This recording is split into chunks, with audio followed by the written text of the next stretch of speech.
সুপ্রিয় দর্শক মণ্ডলী, শুরু হচ্ছে ফ্রন্টলাইন। দর্শক মণ্ডলী, আমাদের সঙ্গে রয়েছেন সিনিয়র সাংবাদিক নাজমুল আশরাফ। স্বাগত নাজমুল আপনাকে স্টুডিওতে। এরপরে আছেন ববি হাজ্জাজ, আপনারা সবাই তাকে চেনেন, চেয়ারম্যান জাতীয়তাবাদী গণতান্ত্রিক আন্দোলন। ববি, আপনাকেও স্বাগত। এবার একটা বাম দিক থেকেই শুরু করি। সাংবাদিকের চোখে বাংলাদেশের বর্তমান পরিস্থিতি, অর্থাৎ 7 কলেজ এবং ঢাকা বিশ্ববিদ্যালয়, গত রাত উত্তেজনা, মারপিট, পুলিশি অ্যাকশন, অনেক কিছু, দিনে এক ধরনের সমাধানের চেষ্টা, আপনি কীভাবে দেখছেন? ধন্যবাদ মতি ভাই। একসময় ঢাকা শহরকে বলা হতো মসজিদের শহর, কাকের শহর, মশার শহর, যানজটের শহর। এখন হয়ে গেছে আন্দোলনের শহর। গত 6-9 মাসে আমরা যা দেখছি, কিছুদিন আগে একটা সরকারি হিসাব দেওয়া হয়েছিল 150 আন্দোলন, এর মধ্যে এটা বোধহয় প্রায় 200 কাছাকাছি চলে গেছে। এই যে কথায় কথায় সবাই আন্দোলনে নামছেন, নিশ্চয়ই প্রত্যেকের যৌক্তিক দাবি আছে, তাদের চাহিদা আছে, তাদের অধিকার আছে, কিন্তু আন্দোলনগুলো যেভাবে হচ্ছে এবং তার ফলাফল আমরা যা দেখছি, নগরবাসীর ভোগান্তির কথা বাদ দিলাম, কোনো একটি পক্ষ, কোনো একটি সংগঠন, ছাত্র হোক, কোনো পেশাজীবী হোক, কোনো শ্রমজীবী হোক, তারা যখন দাবি দাওয়া নিয়ে মাঠে নামছেন, আমরা অভ্যুত্থান পরবর্তী সময়ে সরকার, পুলিশ সহ সবার মধ্যে চরম সহনশীলতা দেখেছি। সহনশীলতা এত মাত্রায় যে আন্দোলনকারীরা হাইকোর্টে ঢুকে পড়ে, সচিবালয়ে ঢুকে পড়ে, বিভিন্ন দপ্তরে ঢুকে পড়ে, উপদেষ্টাদের একরকম ঘাট ধরে দাবি আদায় করে, এরকম একটা নৈরাজ্য গেছে। এরপরে আস্তে আস্তে একটা শৃঙ্খলার মধ্যে আসলো। তারপরও দীর্ঘদিন পুলিশ তার কোনো ভূমিকা পালন করে নাই। তো পুলিশ যদি কোনো ব্যবস্থা না নেয়, তাহলে পুলিশ রাখার দরকার কি? পুলিশ যদি আপনার তার যে আইনি ক্ষমতা সেটা ব্যবহার না করে, তাহলে সেই ক্ষমতা তার দিয়ে লাভটা কি?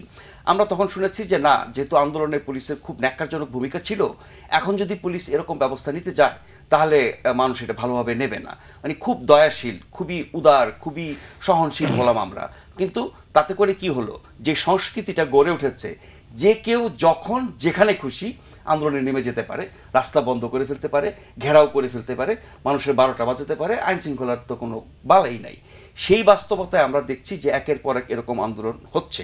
এবার আসি আপনার 7 সরকারি কলেজ, 7টি অধিভুক্ত সরকারি কলেজ অনেক দিন ধরে আন্দোলন করছে, তারা ঢাকা বিশ্ববিদ্যালয়ের অধীনে থাকবে না, তাদের জন্য আলাদা বিশ্ববিদ্যালয় করতে হবে। সেই আন্দোলন কখনো সক্রিয় হয়, কখনো নিষ্ক্রিয় হয়, কিন্তু নিষ্পত্তি হয় নাই। সবশেষ যেটি গতকাল দিনভর এবং রাতভর ঘটল, 7 কলেজ বিশ্ববিদ্যালয়ের শিক্ষার্থীদের সাথে ঢাকা বিশ্ববিদ্যালয়ের শিক্ষার্থীদের যে সংঘর্ষ হলো, এবং সেখানে একজন সহ উপাচার্যের আচরণ নিয়ে তাদের প্রতিবাদ বিক্ষোভ, যেটি ধারাবাহিকতা আজকেও চলেছে। এবং সবশেষে আপনি জানেন 7 সরকারি বিশ্ববিদ্যালয়কে ঢাকা বিশ্ববিদ্যালয় থেকে বিযুক্ত করা হয়েছে, তাদের অধীনে থাকবে না, প্রশাসনিকভাবেও না, তাদের পরীক্ষা, ভর্তি যা কিছু ছিল অভিভাবকত্ব সেটা থাকবে না, আলাদা বিশ্ববিদ্যালয়ের উপর এখানে আলোচনা শুরু হয়েছে। ঠিক আছে, কিন্তু এই সব আন্দোলনের ক্ষেত্রে আমরা একটা জিনিস লক্ষ্য করছি, আমাদের যারা মানে নায়কোচিত ভূমিকা পালন করেছেন ছাত্রনেতারা, তারা এই সময়ের বীর বলা যায়, তাদের ভূমিকা, সব ঘটনায় তাদেরকে হস্তক্ষেপ কেন করতে হবে? ছাত্রলীগের মতো যে কোনো ঘটনায় তাদেরকে নামতে হবে মাঠে, তারা দমন করবে, তারা পেটাবে, তারা হুমকি দেবে, তারা একটা পক্ষ নেবে। এবং মোটামুটি আমরা শীর্ষ পর্যায়ের সমন্বয়কদের ভূমিকা বিভিন্ন আন্দোলনের ক্ষেত্রে সবশেষ এই গতকালের ঘটনা পর্যন্ত যা দেখি, তাতে তো আমাদেরকে ছাত্রলীগের সেই কথা মনে করিয়ে দেয়। পুলিশ আছে কিন্তু ছাত্রলীগ দমন করবে, সরকার আছে তো ছাত্রলীগ সেখানে ভূমিকা রাখবে, প্রশাসন আছে কিন্তু ছাত্রলীগ সেখানে গিয়ে একটা কিছু করবে। মানে ছাত্রলীগ একটা লাঠিয়াল বাহিনী ছিল। তো আমাদের প্রিয় প্রাণপ্রিয় এসব সমন্বয়করা, আমাদের আন্দোলনকারী ছাত্রনেতারা, তারা কেন সেই ছাত্রলীগের ভূমিকা পালন করছে? এখানে কি পুলিশ প্রশাসন কোনো ভূমিকা নিতে পারে না? বা সরকার এই ব্যাপারে কেন কোনো স্পষ্ট অবস্থান নিচ্ছে না বা তাদেরকে নিবৃত্ত করছে না? আমি আপাতত শেষ করি মতি ভাই, যেই আন্দোলনের মাধ্যমে, অভ্যুত্থানের মাধ্যমে ফ্যাসিবাদের পতন ঘটালাম, সেই আন্দোলনে এত সাহসী নেতৃত্ব যে ছাত্ররা দিয়েছে, তাদের প্রশংসা আমরা বহু করেছি, আরও বহু করব, কিন্তু তাদের কোনো খারাপ কাজ, খারাপ ভূমিকার জন্য তাদের সমালোচনা করব না, এটা তো হয় না। কিন্তু সেই ছাত্রদের উপরে আমাদের সরকারের বা কর্তৃপক্ষের বা যখন যেই সংশ্লিষ্ট ঘটনা ঘটে, তাদের ভূমিকাগুলো আমরা দেখি এরকম, তারা যেন সবাইদেরকে ভয় পাচ্ছে। তাহলে কি আমরা একটা পেশি শক্তি, মাস্তানি শক্তিকে উৎসাহিত করছি? অনেক ধন্যবাদ নাজমুল। ববি হাজ্জাজ, আপনি খুব চিন্তিত মনে হচ্ছে। জি না, কারণ কি? মানে আমি আমি আসলে চিন্তিত থেকে বেশি আমি খুব মনোযোগ দিয়ে নাজমুল আশরাফ ভাইয়ের কথা শুনছিলাম এবং ওনার সাথে অনেকগুলো জায়গায় না আসলে সব জায়গায় আমি দ্বিমত পোষণ করার তেমন কোনো জায়গা খুঁজে পাইনি। ওনার সাথে সব জায়গায় একমত। তবে এই যে মানে স্পেসিফিক্যালি মতি ভাই যে প্রবলেমটা নিয়ে আমরা মানে নাজমুল আশরাফ ভাই আলোকপাত করছিলেন, আলোচনা চলছিল, এই প্রবলেমটাও কিন্তু নতুন প্রবলেম না। এই মানে কলেজগুলোর সাথে ঢাকা বিশ্ববিদ্যালয়ের সম্পর্ক, এই সম্পর্ক চ্যুত বিচ্যুত নতুন একসাথে লাগানো, এগুলো নিয়ে অনেক বছর ধরে ঝামেলা চলছে। 8 বছর এবং সরি 8 বছর জি সেটাই, অনেক বছর ধরে। এবং এই 8 বছর আগেও ঝামেলা ছিল, যে এই ধরনের সম্পর্ক চাই করে ঝামেলা হয়েছে, তারপর 8 বছর আগে সম্পর্ক হয়েছে, আবার সম্পর্ক বিচ্যুত হলো। তো এগুলো অনেক পুরাতন ঝামেলা। এই পুরাতন ঝামেলাগুলো আমাদের শিক্ষা ব্যবস্থার সাথে আসলে অতপ্রুতভাবে কানেক্টেড। আমাদের শিক্ষা ব্যবস্থার যে অধঃপতন হয়েছে বহু বছর ধরে, সেটা নিয়ে আমরা পরে আলোচনায় আসি। কিন্তু শিক্ষা ব্যবস্থায় যে জবাবদিহিতা, অ্যাকাউন্টেবিলিটি আনা, এটার গুরুত্বটা একটার পর একটা সরকার, স্পেশালি গত 15 বছরে তো যাতা হয়েছে, আমরা দেখেছি যে জবাবদিহিতা একবারও আনা হয়নি। মানে আপনি কলেজ কোন ইউনিভার্সিটির আন্ডারে, এটা অনেক পরের কথা, যে কোনো একটা কলেজ বা যে কোনো একটা শিক্ষা প্রতিষ্ঠানের আপনার তাদের এই যে কোয়ালিটি ম্যানেজমেন্ট, এটা কাদের আন্ডারে হচ্ছে, এটার দায়িত্বে কারা আছে? যেমন মনে করেন প্রাইভেট বিশ্ববিদ্যালয় ইউজিসি দেখে, ইউজিসি কি কি ক্রাইটেরিয়া ধারণ করে দিয়েছে। ঢাকা বিশ্ববিদ্যালয়ে এই যে 7টা কলেজ বা এর বাইরেও আরো অনেক আছে যারা ঢাকা বিশ্ববিদ্যালয়ের অধীনে আসতে চায়, ঢাকা বিশ্ববিদ্যালয়ের সাথে একত্রিত হতে চায়, আরো অনেক ঝামেলা। ঢাকা বিশ্ববিদ্যালয়ের কোয়ালিফিকেশন কারা নির্ধারণ করে দিচ্ছে, সেটা কিভাবে মেনটেইন হচ্ছে? কারণ গত 15 বছরও তো দেখেছি আমরা এই যে এই রঙের প্যানেল ওই রঙের প্যানেলের মারামারি থেকে শুরু করে পুরো টেক ওভার। আমরা এমনও দেখেছি যে অ্যাসোসিয়েট প্রফেসর প্লেজারিজম করে ধরা পড়েছে, তার চাকরি চলে যাওয়ার বদলে সে পদোন্নতি পেয়ে প্রফেসর হয়েছে। এরকম আমরা বারবার দেখেছি। সো এই জায়গাগুলোতে তখন পরিষ্কার হয়ে যায় যে এই যে বিশ্ববিদ্যালয়, দেখেন শিক্ষা ব্যবস্থা অবভিয়াসলি প্রাইমারিটা যে কোনো একটা দেশের জন্য সবচেয়ে গুরুত্বপূর্ণ, তারপর সেকেন্ডারি, তবে হায়ার এডুকেশন মানে টার্শারি, স্পেশালি বিশ্ববিদ্যালয় কেন্দ্রিক এডুকেশনটার আবার অনেক বড় গুরুত্ব আছে। কারণ বিশ্ববিদ্যালয়ের অন্য এডুকেশনগুলোর প্রাইমারি সেকেন্ডারি এদের দায়িত্ব শুধু জ্ঞান ছড়িয়ে দেয়া, ডিসেমিনেশন। বিশ্ববিদ্যালয়ের বড় দায়িত্ব জ্ঞান তৈরি করা, প্রোডাকশন, সো রিসার্চ। আমাদের দেশের বিশ্ববিদ্যালয়গুলোতে এগুলো নিয়ে কোনো মাথা ব্যথাই নেই। মানে আমরা অনেক আগে থেকে প্রাচ্যের অক্সফোর্ড বলে আসছি, কিন্তু ঢাকা বিশ্ববিদ্যালয়ের আসলে মান উন্নয়নের জন্য আমরা কখনো কাজ করিনি। সো ঢাকা বিশ্ববিদ্যালয়ের মান উন্নয়নের যদি কাজ না করে থাকি, তাহলে এই যে অন্য সব কলেজ যে ঢাকা বিশ্ববিদ্যালয়ের সাথে সম্পৃক্ত হতে চায়, তাহলে তাদের মান নিয়ে কি অবস্থা, কতখানি প্রশ্নবিদ্ধ, এটা নিশ্চয়ই আলোচনায় আসাটা প্রয়োজন। এবং তাহলে তারা যদি ঢাকা বিশ্ববিদ্যালয়ের মানই প্রশ্নবিদ্ধ হয়, ওভারঅল রিসার্চ ইনস্টিটিউট হিসাবে বা টিচিং ইনস্টিটিউট হিসেবে ঢাকা বিশ্ববিদ্যালয়ের মান যদি প্রশ্নবিদ্ধ হয়, তাহলে এই কলেজগুলো এত আন্দোলনরত কেন ঢাকা বিশ্ববিদ্যালয়ের সাথে সংযুক্ত হয়? তার মানে শিক্ষা বা রিসার্চের বাইরে কোনো কারণ আছে, হয়তো পলিটিক্যাল কারণ বা অন্য কোনো কারণ আছে। তাহলে এই কারণগুলোই বা শিক্ষার এই জায়গাতে কেন তৈরি হচ্ছে? সো এরকম বড় দাগে অনেক প্রশ্ন আছে, যেগুলোর উত্তর আসলে সঠিকভাবে তদন্ত করে খুঁজে বের করা এবং সেগুলোর উপরে কাজ করাটা অনেক আগে থেকেই সরকারের দায়িত্ব ছিল, কিন্তু এই সরকারগুলো করেনি। মানে গত 15 বছর শিক্ষা মন্ত্রণালয়ের দায়িত্বে রাজনৈতিকভাবে যারা ছিলেন, তাদের কাছ থেকে আসলে আমরা কখনো কিছু আশাও করিনি। এখন অন্তর্বর্তীকালীন সরকার আছে, অন্তর্বর্তীকালীন সরকারের মতো একটা সরকারের দ্বারা এরকম বড় কোনো জায়গায় বড় কোনো চেঞ্জেস আনা আসলে সম্ভব না। সো এখন তাহলে অন্তর্বর্তীকালীন সরকার এই পর্যন্ত কি কাজগুলো করছিল, আজ অব্দি ওনারা কি কাজ করছেন? ওনারা রিফর্ম সামনে কি হতে পারে এগুলো নিয়ে ওনারা রিসার্চ করছেন, বড় দাগে আইডিয়াজ আনছেন, এবং সামনে ইতিমধ্যে জানানো হয়েছে ফেব্রুয়ারি মাসে আমাদের সাথে আলোচনাতেও বসবেন। তো এইখানে শিক্ষা ব্যবস্থা নিয়েও কিন্তু অনেক বড় রিফর্মের আলোচনা করাটা গুরুত্বপূর্ণ ছিল। সেই জায়গায় এখনো এত বড় কোনো মুভমেন্ট আমরা দেখিনি।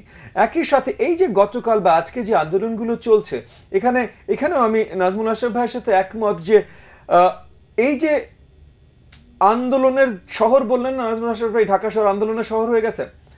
কারণ একদিকে সবার অনেক উচ্চ আকাঙ্ক্ষা ছিল 5ই আগস্টের পর যে অনেক কিছু এখন প্রাপ্তি হবে, সেই প্রাপ্তিগুলো হয়তো মিটছে না এবং এটা মেটানো সম্ভবও না একটা অন্তর্বর্তীকালীন সরকারের দ্বারা, সো তাদেরকে এটার দোষারোপ করেও লাভ নেই। কিন্তু অন্যদিকে গত 6 মাস অতিবাহিত হয়ে যাবার পর একটা জিনিস প্রতীয়মান হয়েছে যে অন্তর্বর্তীকালীন সরকারের শক্তি বেশি নেই, দুর্বল সরকার। এখন এইটা উনাদের দোষারোপ করার কিছু নেই, অন্তর্বর্তীকালীন সরকার দুর্বল সরকারই হয়। প্রবলেমটা হলো তিনারা অনেক দিন ধরে থাকছেন, এবং এই যে দুর্বল সরকার, এখন এইটার একটা অ্যাডভান্টেজ, একটা হয়তো বাজে অ্যাডভান্টেজ সবাই নিতে চেষ্টা করবে এবং করছে। মনে করেন এই কলেজগুলি হয়তো চিন্তা করছে যে আগামীতে নির্বাচন হয়ে যে একটা নির্বাচিত সরকার আসলে আমরা যা চাই ধাপ করে জোর করে ওটা নাও পেতে পারি, কিন্তু আজকে এই অন্তর্বর্তীকালীন সরকারকে জোরে একটা ঝাঁকি দিলে হয়তো অনেক কিছু অসম্ভব হয়েছে। তো নাজমুল হাসান সাহেব ভাই বললেন না, আপনি কলেজ বিশ্ববিদ্যালয়ের কথা বলছেন, হাইকোর্ট তারা যে ঘেরাও করে কাঁপিয়ে দিয়েছে। তো কোর্টের মানে হাইকোর্ট সবচেয়ে উচ্চতর সম্মানিত জায়গা যেটা একটা গণতন্ত্রের জন্য, সেখানে যদি একবার ঘেরাও করে কাঁপিয়ে দিতে পারে তাহলে একটা ক্যাম্পাস কি এটা তো ঘুরে ঘেরাও করে কাঁপিয়ে দিতেই পারে। সো এই ধরনের জিনিসগুলো থেকে আমাদের বেরিয়ে আসাটা গুরুত্বপূর্ণ, এবং এখানে অন্তর্বর্তীকালীন সরকারকেও বড়ভাবে ডাক দেওয়া গুরুত্বপূর্ণ যে তারা কিভাবে শক্তিশালী সরকারের দিকে যাচ্ছেন, নির্বাচনের দিকে যাচ্ছেন। অনেক ধন্যবাদ নাজমুল আশরাফ। ববি হাজ্জাজ কিন্তু শিক্ষা ব্যবস্থার কথা বলছেন, কিন্তু শিক্ষা ব্যবস্থার কথা যদি আমরা চিন্তা করি বা আমরা ওইটা নিয়ে ভাবি, তাহলে একটা শিক্ষা কমিশন কি হয়েছে? একদম, আমি ওই কথাটাই বহিবের কথা শুনতে শুনতে আমি এটা ভাবছিলাম যে এত সব বিষয়ে আমরা কমিশন করলাম। বহিবে ঠিকই বলেছেন যে এই কমিশনগুলো এই সরকারের আমলে খুব বড় ধরনের পরিবর্তন ঘটিয়ে দিতে পারবে না, একটা রূপরেখা বা সূচনা করে দিতে পারবে যেটি পরবর্তী নির্বাচিত সরকার চালিয়ে নেবে। তাহলে আমরা শিক্ষাকে সেই গুরুত্বের জায়গায় আনলাম না। আমরা কত সব খাত নিয়ে কাজ করছি, কিন্তু শিক্ষাকে আমরা আনলামই না, কোনো কমিশনই গঠন করলাম না, এটা নিয়ে আলোচনাই হচ্ছে না। অথচ শিক্ষা জাতির মেরুদণ্ড ছোটবেলা থেকে শুনে আসছি, এবং আমাদের শিক্ষা ব্যবস্থা, শিক্ষানীতি, প্রাথমিক শিক্ষা থেকে শুরু করে সর্বোচ্চ শিক্ষা, সব ক্ষেত্রে যে সমস্যাগুলো আছে দীর্ঘদিনের, এবং মান নিয়ে যেটা বলছিলেন ববি ভাই, খুবই গুরুত্বপূর্ণ। বাংলাদেশের বিশ্ববিদ্যালয়গুলো, আমাদের পাবলিক এবং প্রাইভেট ইউনিভার্সিটির সংখ্যা যেই হারে বেড়েছে, মান তো সে হারে বাড়ে নাই। হাতে গুনলে আপনি যদি ওয়ার্ল্ড র্যাঙ্কিংয়ে যান, আমাদের একটা দুটা বিশ্ববিদ্যালয় কখনো ওঠে আবার কখনো নামে, এবং আমাদের প্রাচ্যের অক্সফোর্ড বলে আমরা খুব সান্ত্বনা নেওয়ার চেষ্টা করি, আমিও সেই বিশ্ববিদ্যালয়ের ছাত্র।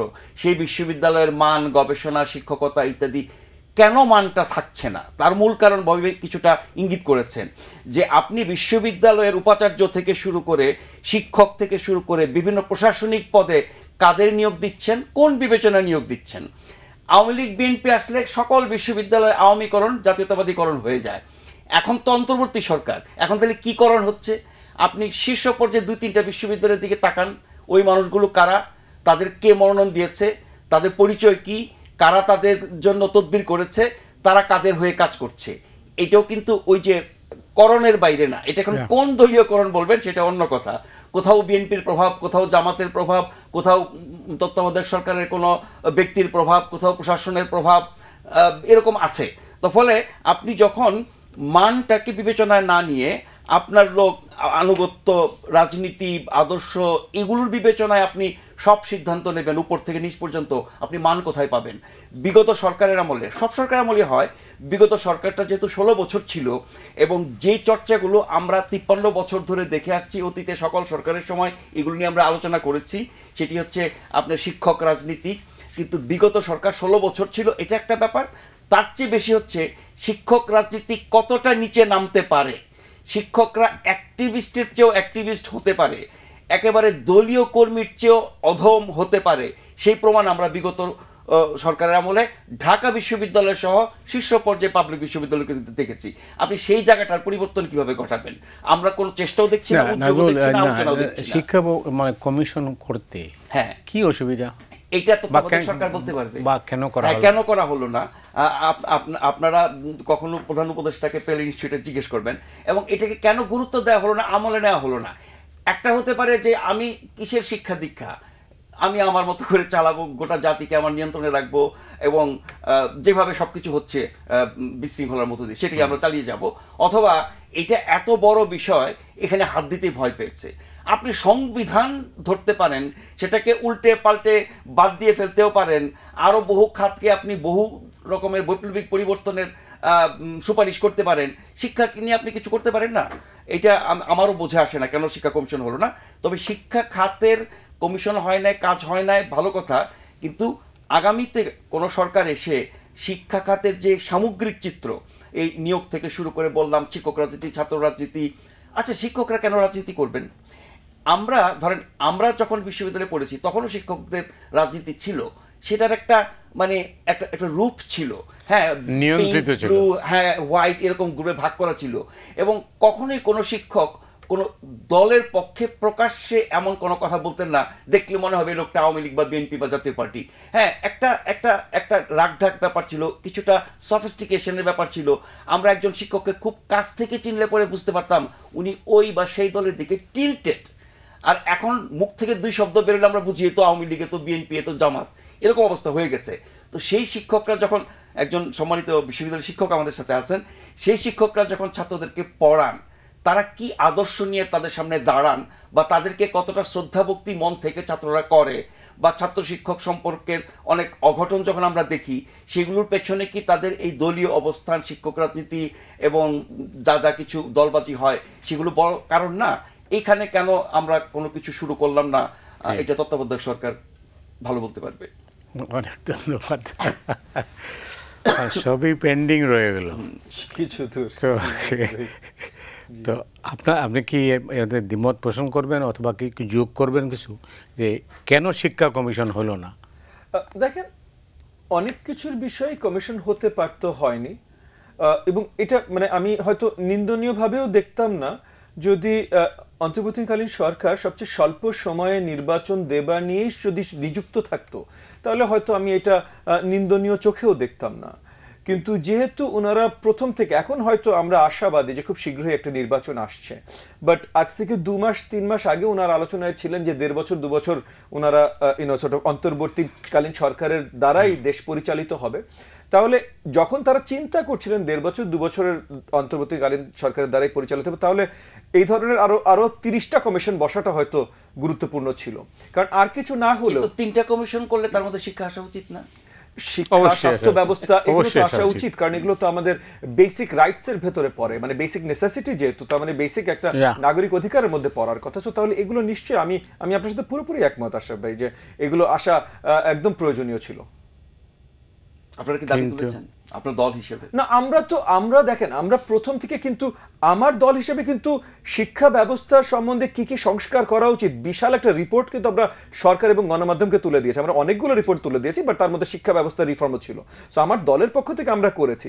তবে সরকারের কাছে আমরা এটা দাবি আসলেই জানাইনি, এবং না জানার একটা বড় কারণ আছে। সরকারের কাছে, অন্তর্বর্তীকালীন সরকারের কাছে দাবি জানাইনি কারণ আমাদের প্রথম থেকে অন্তর্বর্তীকালীন সরকারের কাছে দাবি যে যত শীঘ্রই একটা সুন্দর নির্বাচন দেয়া যায়, তত শীঘ্রই একটা নির্বাচনের ব্যবস্থা করা। সো এই নির্বাচনের জন্য যে সংস্কারগুলো দরকার, ওনারা যেন ওইটাতেই বেশি মনোযোগ দেন, এইটা আমাদের দাবি ছিল তাদের কাছে। এবং একই সময় দাবি ছিল যে এইটা যদি সময়, মানে এটা যদি বেশি সময় লাগে, 6 মাস বা 1 বছর সময় লাগে, তাহলে 6 মাস 1 বছরে যেন তারা সুন্দরভাবে ওই যে বেসিক নেসেসিটির জায়গাগুলো, স্বাস্থ্য ব্যবস্থা, শিক্ষা ব্যবস্থা, কমোডিটি প্রাইস ম্যানেজমেন্ট, এই যে বেসিক যেগুলো বিদ্যুৎ, এই যে বেসিক জিনিসগুলো যেন তারা সঠিকভাবে ম্যানেজ করেন, এবং এগুলো ম্যানেজ করবার জন্য কি কি প্রয়োজনীয়তা হতে পারে সেগুলো নিয়েও যেন আমাদের সাথে বারবার করে বসেন বা বসতে চেষ্টা করেন, সেটা ওনারা ঠিকভাবে করেন। সবকিছু ওয়াজ কানেক্টেড টু পলিটিক্স। জি, ওয়েল, নাজমুল, আপনি বলছেন যে শিক্ষকদের দলবাজি। যখনই আপনি এই কথাটা বলবেন, তখনই কিন্তু নিজেদের চেহারাটা আয়নায় দেখ। অবশ্যই আমাদের দলবাজি তো আরো জঘন্য। মানে আপনি সাংবাদিকদের কথা বলছেন। এখন ধরেন আমরা বিভিন্ন পেশায় দলবাজির চিত্র বহু বছর ধরে দেখছি, তার চরম রূপ লাভ করেছে গত 16 বছরে। এবং সেটা কারণ ছিল যে আপনার জবাবদিহিতা নাই, গণতন্ত্র নাই, কোনো কিছুই স্বাভাবিক ছিল না, সব অস্বাভাবিক। সেই অস্বাভাবিক অবস্থার সুযোগে এই চর্চাটা বা অপচর্চাটা অনেক বেশি বেড়েছে। এখন সাংবাদিকদের কথা যদি বলেন, সাংবাদিকদের রাজনীতি, সাংবাদিকদের দলবাজি, সাংবাদিকদের সুবিধাবাদী, সাংবাদিকদের আপনার নানান গ্রুপে ভাগ হওয়া, সাংবাদিকদের যত সংগঠন আছে, জাতীয় প্রেস ক্লাব থেকে শুরু করে, ইউনিয়ন থেকে শুরু করে, একদম সেক্টর ভিত্তিক, দায়িত্ব ভিত্তিক অনেক সংগঠন আছে সাংবাদিকদের। কোন সংগঠনটা রাজনৈতিক রঙের ঊর্ধ্বে আছে? মোটা দাগে যদি বলি, যেগুলো উল্লেখযোগ্য সংগঠন, ঢাকা রিপোর্টার্স ইউনিটিকে আপনি ভিতরে ভিতরে রং খুঁজলে পাবেন, বাইরে কোনো রং দেখি না আমি। এছাড়া আমার চোখে পড়ে না উল্লেখযোগ্য কোনো সাংবাদিকদের সংগঠন যার রং বোঝা যায় না, এবং সেই রং একবার আওয়ামী হয়, একবার জাতীয়তাবাদী হয়। এখন কি হচ্ছে? এখন হচ্ছে আপনার যার যেখানে প্রভাব বেশি, তার মানে হচ্ছে যেহেতু একটি সরকার পতিত হয়েছে, তারা একটি বড় রাজনৈতিক শক্তি তারা নাই, ফলে এরপরে দ্বিতীয় তৃতীয় অবস্থানে যে রাজনৈতিক দল বা শক্তিগুলো আছে, তারা তাদের প্রভাব অনুযায়ী সেগুলো একরকমের দখল করছে এবং রং লাগাচ্ছে। আমি জানি না পরের সরকার এসে সেগুলো কি করবে। তবে উল্লেখযোগ্য সংগঠনগুলোর বা অনেকগুলো গণমাধ্যমের গুরুত্বপূর্ণ পদে যারা এই পরিবর্তনের পরে আসীন হয়েছেন তাদের যে পরিচয় আমরা জানি, তাতে করে হয়তো এটার ধারাবাহিকতা চলতে পারে। তার মানে পরের সরকার এসে যে ধরনের লোক চাইবে তারা বেশিরভাগই ওই ধরনের, তার মানে ওদের আর নড়াচড়া করতে হবে না, ওই একই জায়গায় থাকতে পারবে। এখন গণমাধ্যম কমিশন একটা হয়েছে, কমিশনের কোনো আউটকাম আমরা এখনো দেখছি না। এরই মধ্যে একটা বড় বিতর্ক আপনি সামাজিক মাধ্যমে দেখেছেন হয়তো, গণমাধ্যম কমিশনে যারা আছেন তারা যাদেরকে নিয়ে এই কমিশন সংস্কার গণমাধ্যম খাত নিয়ে কাজ করার জন্য বৈঠক ডেকেছেন সেটির তালিকা প্রকাশিত হয়েছে এবং এটা নিয়ে নানান কথা হচ্ছে। নানান কারণে যারা বিগত সরকারের আমলে আলোচিত সমালোচিত ছিলেন রাজনৈতিক কারণে বা গণমাধ্যম জগতের কারণে, তাদেরকে সেই বৈঠকে ডাকা হয়েছে কেন ইত্যাদি ইত্যাদি নিয়ে অনেক কিছু আছে।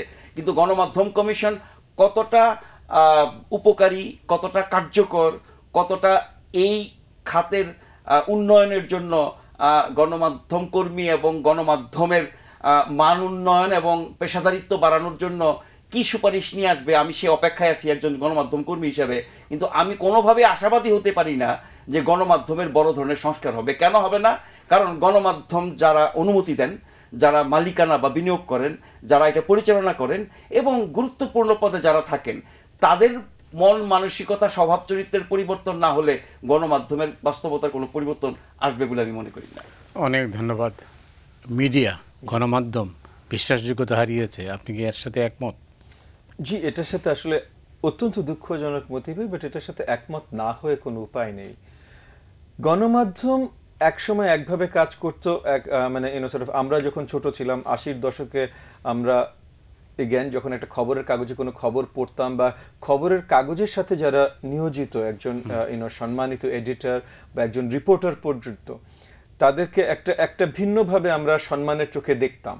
সম্মানের চোখে কেন দেখতাম? এই কারণে দেখতাম না, মানে আজকের এই যে কমার্শিয়াল ক্যাপিটালিস্ট এই দুনিয়াতে আয় কত আছে বা কত বড় গাড়ি চড়ে এটা না, হয়তো রিক্সা ছাড়া কোনো সময় আমি কোনো সিনিয়র রিপোর্টারকেও দেখিনি 80-র দশকে। হ্যাঁ, কিন্তু তারা যে সত্যর পথে লড়াই করেন এটার একটা বিশ্বাস আমাদের সবার ভেতরে ছিল, তার জন্য তাদের প্রতি ওই সম্মানটা ছিল।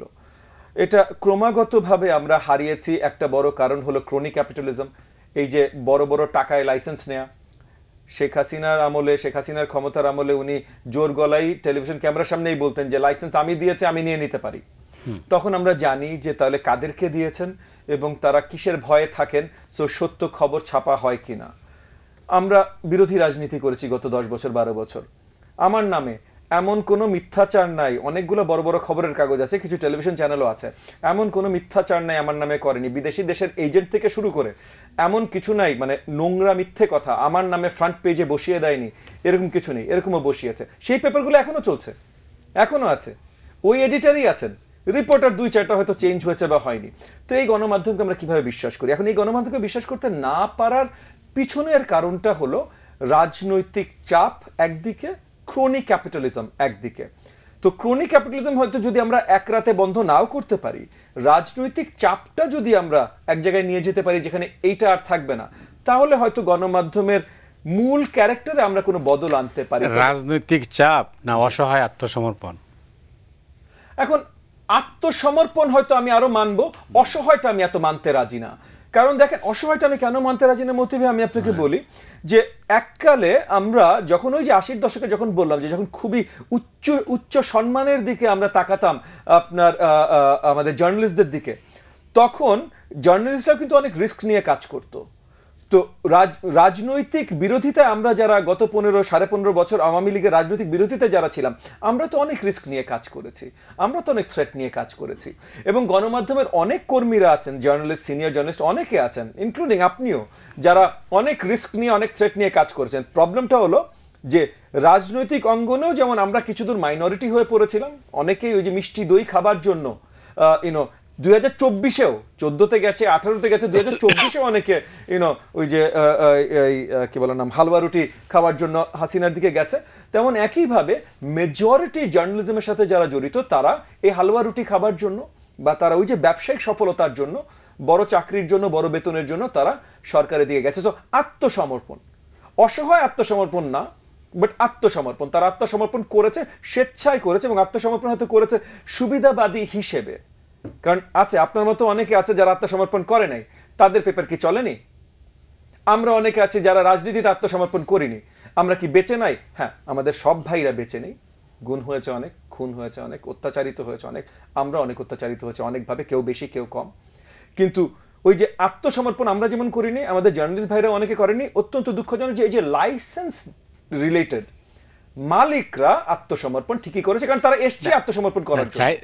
সাংবাদিকরা চাইলে বা মিডিয়া কর্মীরা চাইলে সরকার কি এতটা নিচে নামতে পারতো? না, মিডিয়া যদি কন্টিনিউয়াসলি রিপোর্ট করতো তাহলে কোনোভাবে, যেমন দেখেন, একটা মিথ্যা ধারণা শেখ হাসিনার সরকার সম্বন্ধে তরুণ সমাজ বা আপামর জনগণের ভিতরে কিন্তু অনেক দূর ছিল। আপনি একটা জিনিস খেয়াল করবেন মতি ভাই, যে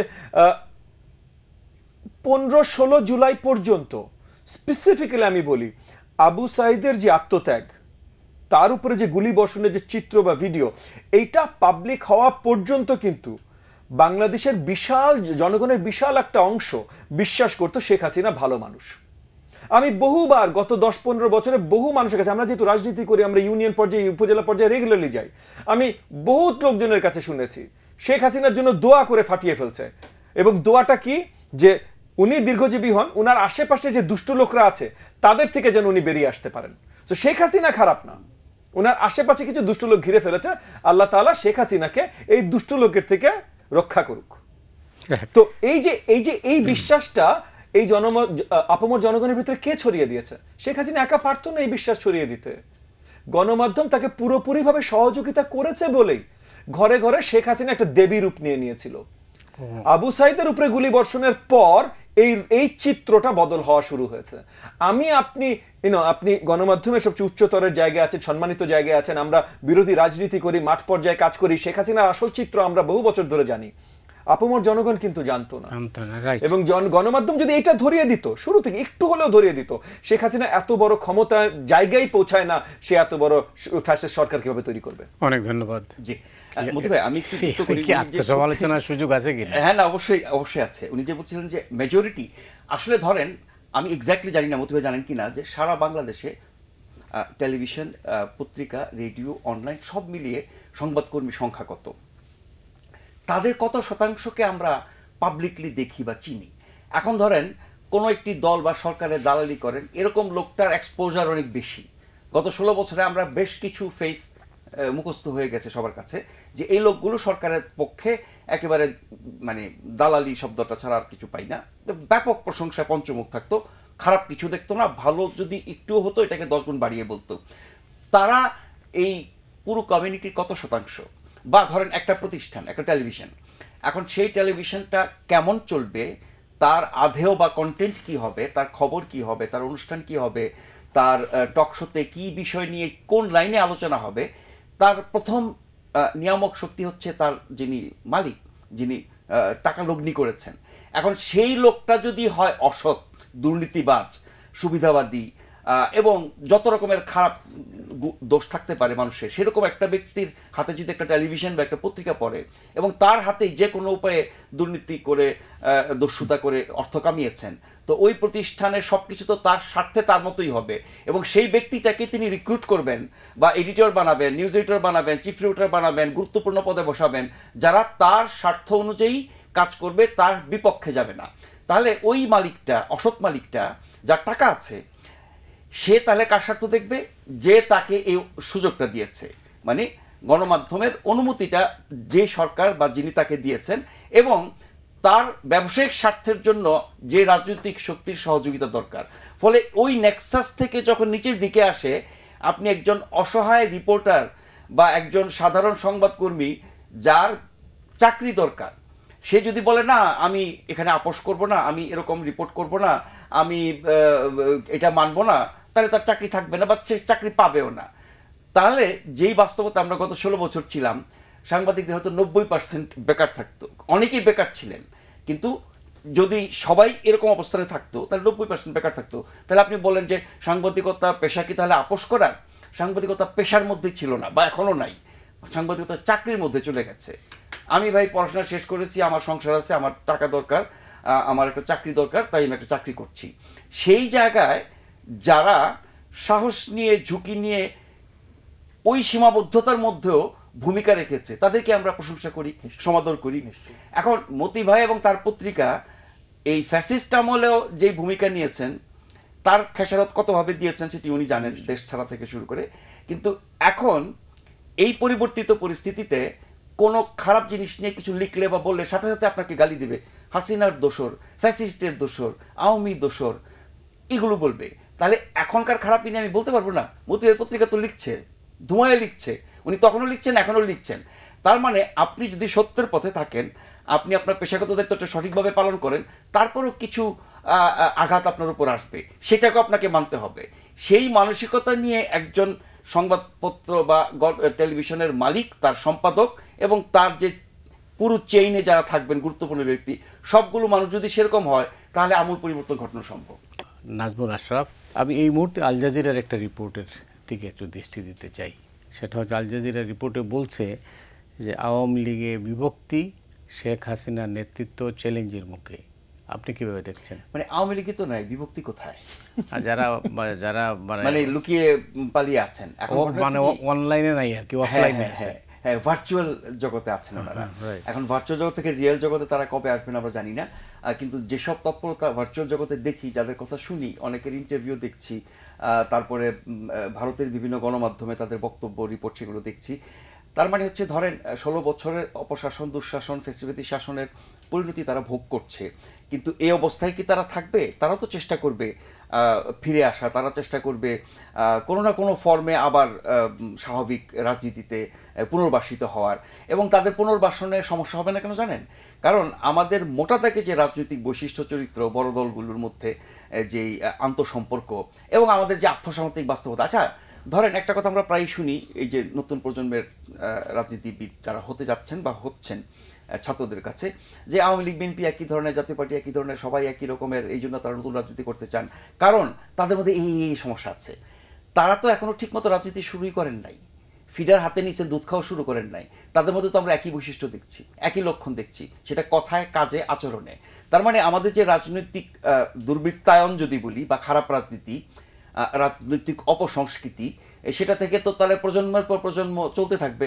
এখন নতুন যারা দল করে রাজনীতি করে বাংলাদেশকে বদলে দিতে চায়, এখন পর্যন্ত সারা দেশে ঢাকাসহ তাদের যেসব ঘটনা ঘটেছে, যেসব ঘটনায় তারা যুক্ত হয়েছে, তারা এক একজন এক এক রকমের কথা অনেক সময় বলেন, সেই কথাগুলো থেকে অনেক সত্য বেরিয়ে আসে। তাতে করে কি আশান্বিত হওয়ার কিছু আছে?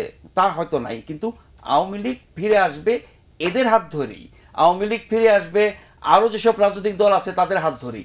আবার এটাও আমি মানি যে আওয়ামী লীগ এত বড় একটি দল, প্রাচীন দল, এত ইতিহাস ঐতিহ্য তার আছে, আবার এত রকমের কলঙ্ক তার আছে। সেই দলটির যারা সাধারণ কর্মী, যারা ভোটার, সমর্থক, শুভাকাঙ্ক্ষী, আপনার বংশ পরম্পরায় এই দলের পক্ষে থাকেন, ভোট দেন, তাদের আদর্শ ভালোবাসেন, খারাপটার চেয়ে ভালোটাকেই বেশি বড় করে দেখেন, সেই জনগোষ্ঠীও তো অনেক বড়। তাদের জন্য কি আপনি দলটাকে বিলুপ্ত করে ফেলবেন, নিষিদ্ধ করে ফেলবেন, নাই করে দেবেন? নাকি এর শুশ্রূষা করে, মানে অসুস্থ হয়েছে চিকিৎসা করে, হাত পা কাটতে হয় যদি তাও কেটে, বডিটা ঠিক রেখে অন্তত আবার তাকে বেঁচে থাকতে দেওয়া, সেইভাবে হয়তো আসতে পারে। কিন্তু আমার মনে হয় অসুস্থ অবস্থায় ফেরত চলে আসতে পারে আমাদের যে রাজনৈতিক বাস্তবতা প্রক্রিয়া আমরা দেখি, সেটি নতুন দল পুরো দল সবাই মিলে, নতুন দলগুলোর মধ্যেও বিভিন্ন ঘটনায় আমরা এটা দেখি যে কোনো না কোনোভাবে সুবিধা পেলে পরে তারা অনেক রকমের আপোষ করে থাকেন। অনেক ধন্যবাদ। এবার তো রাজনীতিবিদদের সম্পর্কে প্রশ্ন, যেটা আওয়ামী লীগ সম্পর্কে আল জাজিরার রিপোর্টের কথা বলছিলাম। জি জি, আমি এখানে মতি ভাই আপনাকে বলি যে নাজমুল আশরাফ ভাইয়ের সাথে উনি স্পেশালি প্রথমে যে কথাটা বলেছেন, এটার সাথে আমি পুরোপুরি একমত যে আওয়ামী লীগই তো নেই, সো তাদের ভিতরে আবার কিসের বিভক্তি, তাদের ভিতরে আবার কি সেপারেশন। দেখেন, আওয়ামী লীগ যে বিশ্বাসটা হিসেবে তৈরি করেছিল, স্পেশালি গত 16 বছর, এর আগের জিনিসপত্রতে আমি যাব না, গত 16 বছর যে বিশ্বাসটার ভিত্তিতে আওয়ামী লীগ দলটা বৈশিষ্ট্য তৈরি হয়েছিল, সেই বিশ্বাসটা বাংলাদেশের জনগণের বিরোধী। এবং সেই সত্যটা অনেক কষ্ট হলেও আমরা এই 16 বছর অতিবাহিত হবার পর সেই সত্যটা উন্মোচন করতে সক্ষম হয়েছি জনগণের সামনে। সো ঠিক এক্স্যাক্টলি এভাবে যদি চিন্তা করেন যে আজকে থেকে 1400 বছর আগে আপনার আরব দেশে মহানবী হযরত মুহাম্মদ সাল্লাল্লাহু আলাইহি ওয়াসাল্লাম যখন আসলেন এবং যখন ইসলাম প্রচার শুরু করলেন, তখন তার পিছের যে মিথ্যা এবং অন্ধকার ছিল সেগুলো মুছে দিয়ে আল্লাহ তাআলার পাঠানো সত্যটা উনি সামনে নিয়ে আসলেন, উন্মোচিত হলো। এই উন্মোচনটা একবার হওয়ার পর আর অন্ধকার কালোর দিকে ফিরে যাবার আর কোনো উপায় নাই। সো আগে মক্কায় কোন কোন দেবতার পূজা করা হতো, আল্লাত উজ্জাত কোন কোন দেবতার, এটা আর আর আসবে না, এটা শেষ, ওই চ্যাপ্টার ওখানেই শেষ। সো এই একইভাবে 5ই অগস্টের পর মিথ্যা অন্ধকার আওয়ামী লীগের যে আপনার বিশ্বাস বৈশিষ্ট্য সেটা আমরা উন্মোচন করেছি। এইখানে আর ফেরত যাওয়ার কোনো ধরনের কোনো সুযোগই নাই। সো আওয়ামী লীগ দল হিসেবে as it was, it is done. এটা বাংলাদেশ বিরোধী, বাংলাদেশ জনগণ বিরোধী, এই দলের আর কোনো উত্থান কখনোই হবে না। এখন আগামীতে এইরকম একটা নাম নিয়ে নতুন একটা দলের উত্থান হতে পারে, সেটা ভিন্ন জিনিস। নাম তো হইতেই পারে, যেমন আজকে যদি আপনি পাকিস্তানের দিকে তাকান, দেখবেন সরকারে আছে একটা পার্টি, সেটার নাম মুসলিম লীগ নওয়াজ। এটা মুসলিম লীগ না, এটা মুসলিম লীগ নওয়াজ। তো আগামীতে যে Awami League Quddus, Awami League Baker, Awami League I don't know Rozina, এটা হতেই পারে। কিন্তু আওয়ামী লীগ যেটা ছিল শেখ হাসিনার নেতৃত্বে, ওই বিশ্বাসে, বাংলাদেশের জনগণের বিরোধিতায়, যেটা মূল প্রিন্সিপাল, যেটা বৈশিষ্ট্য, সেই দল বাংলাদেশের মাটিতে আর ফেরত আসবে না। ওরা এখন যারাই এগেন ইসলাম প্রচার শুরু হবার পরও কিন্তু আরব দেশের, আরব মাটিতে যে ইসলাম বিরোধী লোকজন ছিল না তা না, ছিল। তো এখন সত্য উন্মোচন হয়ে যাওয়ার পরও হয়তো কিছু কোনাকাঞ্চিতে ওই আওয়ামী অনুসারী বা শেখ হাসিনা অনুসারী কিছু লুকিয়ে আছে, তারা থাকবে। তাদের জন্য আমরা আবার কম্প্রোমাইজ করে মিথ্যার দিকে আবার ফেরত যাব, এটা সম্ভব না। সো আওয়ামী লীগের কোনো জায়গা নাই। এই যে ছোটখাটো কোনাকাঞ্চিতে যারা লুকিয়ে আছে, তারা কি চিন্তা করছে, তাদের ভেতরে হাসিনার কি বিরোধ, হাসিনার সাথে তাদের কি বিরোধ, এগুলো আমাদের খুব বেশি দুশ্চিন্তার কোনো বিষয় না। কারণ তারা হাসিনার এই বিশ্বাসগুলো মেনে নিয়ে কাজ করেছে। যারা মনে করেন 15 আপনার জুলাই বলেন 2024, 16, 17, 18, 19 বলেন, এলাকায় এলাকায়, থানায় থানায়, ওয়ার্ডে ওয়ার্ডে, ইদার মানে আপনার কি বলে না, ব্লান্ট মানে শার্প ইনস্ট্রুমেন্টস, ছুরি চাকু নিয়ে বা বন্দুক নিয়ে, গুলি নিয়ে তারা নেমে গেছে বাংলাদেশের জনগণের উপরে, আপামর জনগণের উপরে, তরুণদের উপরে, ওই যে এখন যেটা বলা হয় ছাত্র জনতাদের উপরে। আমরা ছিলাম সেখানে, আমাদের উপরে উঠতেছে। আমরা নাহলে রাজনীতিতে ছিলাম বলে 10-15 বছর ধরে আমাদের পিছে ছিল বা আমাদের সাথে আক্রমণাত্মক সম্পর্ক ছিল। কিন্তু 24 জুলাই আগস্ট তো পুরো জনগণের বিরুদ্ধে আক্রমণাত্মক গেছে। এবং মনে রাখেন, এটা কিন্তু প্রথমবার যায়নি জনগণের বিরুদ্ধে আক্রমণাত্মক। আপনার ওই যে নিরাপদ সড়ক আন্দোলনেও কিন্তু প্রত্যেকটা শহরে তরুণদের বিরুদ্ধে আক্রমণাত্মক একটা স্ট্যান্সে গেছিল আওয়ামী লীগ। রাস্তায় নেমে এই যে আপনি বললেন না যে পুলিশ থাকবে কিন্তু পুলিশকে সহযোগিতা করবে ছাত্রলীগ, আপনার নিরাপদ সড়ক আন্দোলন কিন্তু দমন করেছে এই যে এইসব গুন্ডা বাহিনী দিয়ে, এবং পুলিশকেও গুন্ডা বাহিনী হিসেবে ব্যবহার করা হয়েছে। যার জন্য আজকে আমরা এমন একটা জায়গায় এসেছি যেখানে 5ই অগস্টে সবার একটা আওয়াজ উঠেছিল যে পুলিশের ব্যাচ বদলে দিতে হবে। হ্যাঁ, এখন অন্তর্বর্তীকালীন সরকার ব্যাচ থেকে পুরো ইউনিফর্মে চলে গেছে, ঠিক আছে, বদলাইতে চাইলে বদলান, সেটা পরের মাথা ব্যথা। ব্যাচটা আগের মাথা ব্যথা, 6 মাস হয়েছে, এখনো সেটা বদলানো উচিত ছিল। হ্যাভিং সেড দ্যাট, এই যে পুরো দেশটাকে, সরকারি বাহিনীগুলোকে এবং পুরো একটা প্রজন্মকে তারা বাংলাদেশ এবং জনগণের বিরোধিতায় নিয়ে এসেছিল, এই বিশ্বাসে আর কোনো ফেরত যাওয়ার উপায় নেই। সো এদের ভিতরে বিভেদ হোক, কি হোক না হোক, কিছুদিন পরে হয়তো যদি এরা তবুও সত্যর পথে না আসে, মানে এই যে অনুসারীরা, হাসিনা তো শেষ, হাসিনার পরিবার শেষ, হাসিনার ওই যে বড় দাগের যে নেতারা ছিল তারা সবাই শেষ, বাট এই যে নিচে অনুসারীরা বা হাসিনাকে পছন্দ করে বা আওয়ামী লীগকে পছন্দ করে, তারা বলতেই পারে না আগের আওয়ামী লীগ বলতে কোনো আওয়ামী লীগ নাই, আওয়ামী লীগ ইজ আওয়ামী লীগ, হাসিনার আওয়ামী লীগ ছিল। সো আগের আওয়ামী লীগ বলতে কোনো আওয়ামী লীগ নাই। সো ওই জায়গা থেকে যারা এগুলো পছন্দ করে তাদের এখন এখান থেকে বেরিয়ে আসতে হবে। আর যদি না বেরিয়ে আসে তাহলে তারা নিজেরা তাদের রাজনৈতিক পরিচয় বা সব ধরনের পরিচয় একসময় যে বিলীন হয়ে যাবে। অনেক ধন্যবাদ নাজমুল আশরাফ। এই মুহূর্তের বা যেটা বলছেন এটা হচ্ছে দুশ্চিন্তার বিষয় কি? এই মুহূর্তে দুশ্চিন্তার বিষয় হচ্ছে কত দ্রুত একটি নির্বাচনের মাধ্যমে একটা স্থিতিশীল, জনপ্রতিনিধিত্বমূলক, গণতান্ত্রিক এবং শক্তিশালী সরকার গঠন করা যায়, এবং তার জন্য যত দ্রুত সম্ভব নির্বাচন। সেই নির্বাচন কত দ্রুত, কত দিনে, সেটা নিয়ে আলাপ আলোচনা হচ্ছে। একটা জিনিস আপনি খেয়াল করেছেন, ধরেন বিএনপি তো যত দ্রুত চাচ্ছে, তারা বিভিন্ন সময় উল্লেখ করেছে, তার সাথে অন্য যে দলগুলো আছে তাদের তেমন কোনো বিরোধ ছিল না। আজকে আমি অন্তত 4টা দলের বক্তব্য শুনলাম, বিএনপি, জামাতে ইসলামী, ইসলামী শাসনতন্ত্র আন্দোলন, হেফাজতে ইসলাম। এই 4টা দলের বক্তব্য শুনে মনে হলো সবাই এই বছরের মধ্যেই নির্বাচন চায়।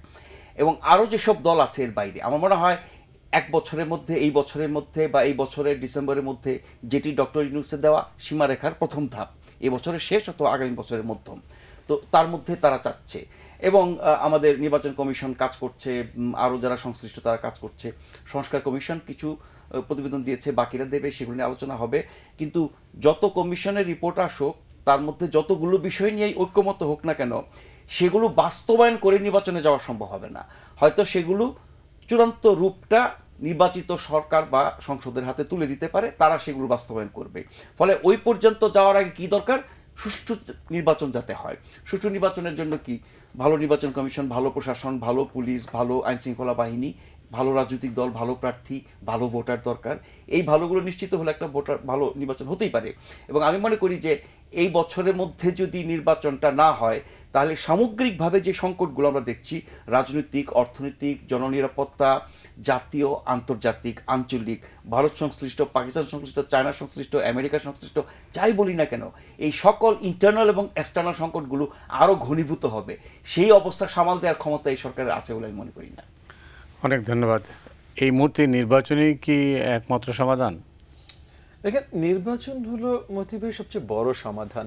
মানে আপনার সমস্যাগুলো যখন বড়, তখন আপনি বড়র দিকেই তাকাতে হবে। এখন একজন রোগী, তার জ্বর হয়েছে, শুধু যদি জ্বরই হয়ে থাকে, জ্বর তো একটা সিমটম, জ্বর তো আর অসুখ না।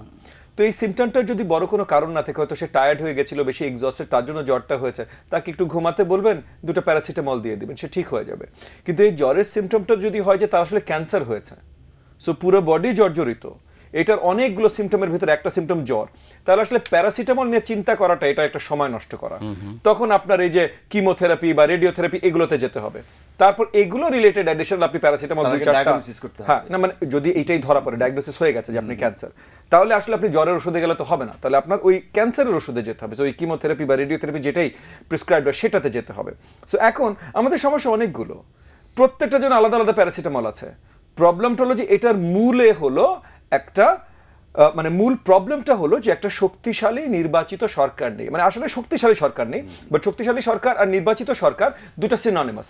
এর জন্য আমি বলছি শক্তিশালী নির্বাচিত সরকার, কারণ নির্বাচিত সরকার হলে অটোমেটিক্যালি কিছু দূর একটা শক্তিশালী সরকার হয়ে যায়।